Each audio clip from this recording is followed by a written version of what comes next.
Okay, hello everyone. Today is March 3rd, 2023. I'm calling to report on a goal and some details on a goal that I had for body recomposition. I came back from a holiday in Panama and it wasn't long after Christmas and things like that. And I realized that I had put on some fat that I didn't want to have and decided to do something about it. So I spent 40 days measuring and tracking and being very meticulous about diet. Basically averaging, well, averaging is maybe a tough guess here, but I would say probably between a high of 2,200, 2,300 calories some days and a low as 15 and 50. I'm thinking that some of these were, probably most of these were somewhat underestimated, is when I measure various cuts of meat, I always measure them as lean cuts, whether they are or not, so I'm probably underestimating fat and thus calories. But anyways, as I looked at the goals and I looked at the numbers based on my body recomposition tool and the app that tracks these things, I put it in a spreadsheet and I had some findings that I thought would be interesting, so I would like to share them with you and hopefully I think I've picked up on something. So if somebody finds a fault, so the starting date was the 21st of January. So for those people that might have been following me on Facebook, I somehow or other made a mistake and I kept saying the 22nd of January and I kept saying my starting weight was 180.4, which is actually, it was 183.6. I did have my fat pounds right, but I was looking at the wrong date. So I started with 31 pounds of fat, 183.6.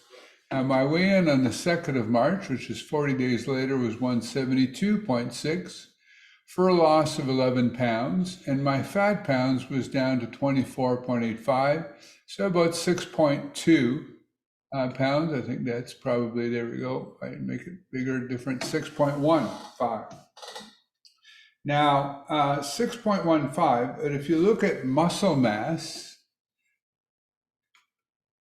which is this one here, it shows that I went from 143.8 to 138.8.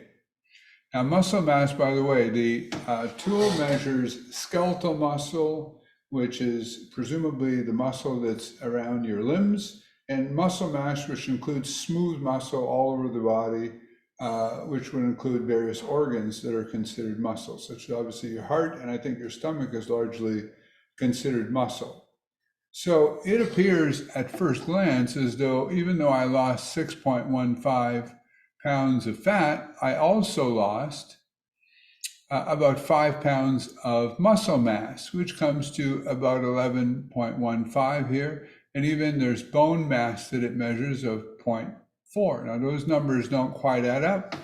And that's because within muscle mass, and one of the things that I want to point out here is measuring muscle gain or muscle loss is a challenging thing because your muscles at any point in time contain more or less water and they contain more or less glycogen. I believe for every gram of glycogen that your muscles have, which is the energy that is stored in your body from the food you eat, which is stored in your muscles and your liver. And then once your muscles and your liver is full, then any excess energy goes into your fat stores.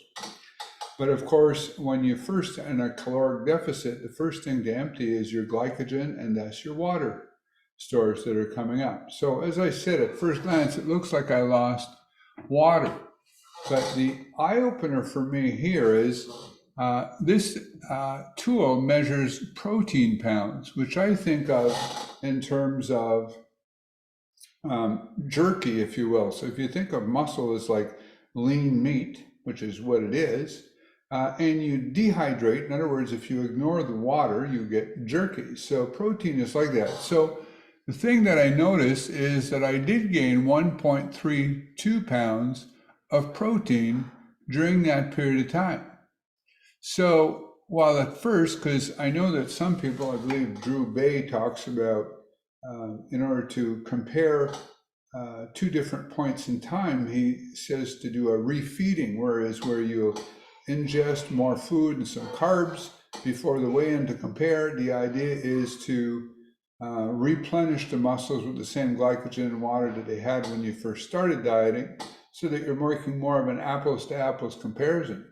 So what I think this is showing is a way of measuring it without actually doing the refeeding, because I'll point out here that, first of all, if I take just protein and water and muscle mass, you'll notice here that the numbers are very, very close, right? And then afterwards, at the after numbers of protein and water and the muscle mass again are extremely close. The difference between the two here is like 0.36, which I've shown here, difference in protein, water, and muscle mass, 0.36. So it's not exactly, but then I put here, is that just, that's the water difference. So the difference is glycogen. So 0.36 of a pound is, well, let me think, that would mean for every, if I'm losing 0.36 of a pound of glycogen and I have to have 3 times that much, that would be about 1.2 pounds of water at the very least for that. So, and my bone mass went down. So what this appears to be, and at this point I'm hoping I haven't made this confusing, is I do appear to have lost fat while gaining lean tissue. Because, you know, the protein is up, because the difference of my loss of this muscle mass that I've lost 5 pounds, you know, I've lost 6 pounds of water. Now, not all the water you lose is contained in your muscle. As a matter of fact, bone mass here has gone from 9 to 8.6. So even bone doesn't contain much water. It does contain some water. So here, if I look at this, total of fat, protein, bone, and water.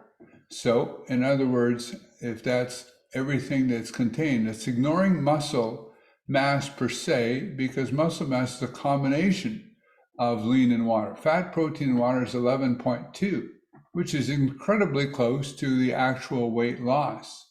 The difference between above and weight loss, 0.19, is the difference is glycogen. And then here, protein and water, which is this, and muscle mass, the difference between that is a little over 1/3 of a pound, again, is a glycogen. So here at the bottom, I've said, okay, well, what happens here if we just ignore water altogether? So total of fat, protein, and bone is, right here, fat, protein, bone, excluding water is 5.23. So that's the difference between the fat that I lost and the protein that I gained, and the bone that I presumably lost is 5.23. And then if I take the weight loss and I compare that, excluding the water, it's 5.04. Again, extremely close. As a matter of fact, the 0.19 is exactly the same as here. So again, is glycogen. So even though it appears as though during this time, at first glance, that I lost both muscle and fat, I'm thinking that I actually have gained lean tissue and my workouts have been going well. I don't feel any weaker. Now, when you look in the mirror, what happens is you may not look like you've gained muscle because muscles are full. So bodybuilders refer to being either holding too much water and being smooth or being too dry. So what's meant by that is when bodybuilders diet for a contest and they try to do what's peaking, which is to look their best on exactly not only the day of the contest, even the time of night of the contest. In contests sometimes, well, always, there's typically prejudging in the day where there's no audience, and then there's a show at night where they are, at least in professional bodybuilding, there's a show at night where, again, the final things, and people can look remarkably different from just a few hours difference, depending on things like salt intake, carb intake, water intake, and all these various things. And they're trying to, of course, make it as perfect as they can. So the idea of being smooth is if you're holding water, your muscles look full, which is good. Your muscles look big, you look more muscular. But if you're holding too much water, you're said to be looking like you're smooth because you don't have a lot of definition. You don't have cuts in the water. it cuts in your muscle, so to speak. Now, if you're not holding enough water, you'll look more cut, but if you're holding too little water, you'll look small. So that's why it's trying to be dry. So it's a real balancing act. And of course, there's people who use things like diuretics and things like that to try to manipulate those things. So the amount of actual lean tissue that you're holding and what you might look like in the mirror might be different. And of course, if I was preparing for a photo shoot or a bodybuilding contest, I'd want to get that just right. But basically, I want to just be healthy. And now my goal was to get down to 25 pounds of body fat from the 31 that I was at. Now at 25, I'm not ripped. I've been as low as 21 and 20. My weight here is 172.6. When I competed in bodybuilding in 2008, my weight was actually 163. Or it might have even been just a little under 163. Now, at the time, I didn't have a body composition tool. I have no idea. Of course, I was 14 years younger, so perhaps I was holding more muscle. I don't know. Didn't have the tool to measure.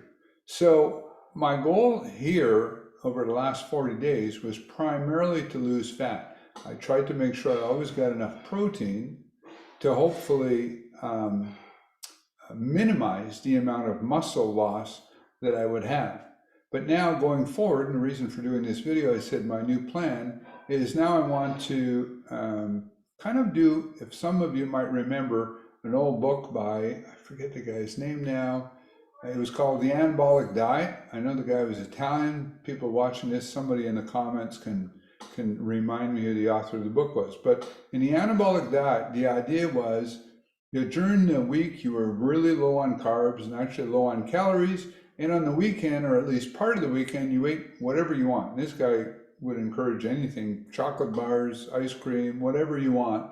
And the idea was that you got what you were doing is by not eating during the week, we're sensitizing your body to have insulin, have a real growth effect on you, which is almost, as some people have said to me, that, people, if you've been dieting down for a contest and whatnot, the first 3, 4, 5 days when you go back to eating is almost really an anabolic stage for you. Now, having said that, whether you're actually gaining lean tissue or what's happening is you're simply filling the glycogen stores.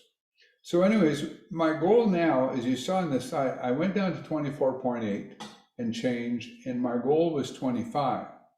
And I had a cheat day yesterday and I ate whatever I wanted, which by the way was not nearly as pleasant as I had hoped that it would be. Today I'm back on 1,700 calories. So my plan going forward is, my next goal is 24.8, even though I reached that, which is only 0.2 of a pound less. So what I'm going to do is I'm going to do my daily body composition measurements on my tool, and I'm going to continue to watch calories, starting with 1,700. And if I don't reach my goal, the next day 1,680, then 1,660, and continuing to go down until I reach the goal, which the first goal is 24.8. Once I reach it, then I will have another cheat day and eat what I want, sort of mimicking that anabolic diet. Not a whole weekend, just one day. And then whatever the body composition tool says after that, I will, unless I'm still under 24.8, then I'll have another cheat day. But I doubt that's going to happen very often. But if it's the next day I'm up, whatever, then I go back to the 1,700, 1,680, 1,660 until I get to 24.6. So at this point, I'm looking at losing fat extremely slowly and extremely gradually and going back and forth. So some people might say it's like a bulking and a leaning, but doing it like literally on a daily basis. I'm going to go down to the goal is to just continue that till I get to 24. So lose 1 pound of fat. And then I reassess. I look in the mirror and I decide, what do I look like? Do I like the way I look? Or do I want to get even leaner? Do I want to get down to 20 pounds or 19 pounds of fat on my 6 foot tall frame? Of course, I'll be tracking at the same time. The other part of this is I'll be tracking what is happening to the protein part. as to whether I'm able to do that. The idea of doing it so slowly is to be able to do that and still put on the protein part of it, or at the very least not lose any. And if I get to a point where it becomes apparent that my holding too few fat pounds makes it impossible for me to maintain the protein, then that'll be a signal to me that I've reached maybe the right weight or the right fat level for me. But if I can continue to get slowly, and maybe not surely, but slowly get a little more lean, but still be holding or slightly increasing the protein, that'd be great, which at 64 years old and 40 years of training may be an uphill battle and a challenge. So I know this is extremely geeky and analytical, but I'm having fun with it. So anyways, I just thought I would record this to explain to you what I'm up to. Please ask questions if I explain this in a confusing way. Challenge me if you have better ideas than the one I have. And of course, subscribing and sharing is greatly appreciated. Bye for now.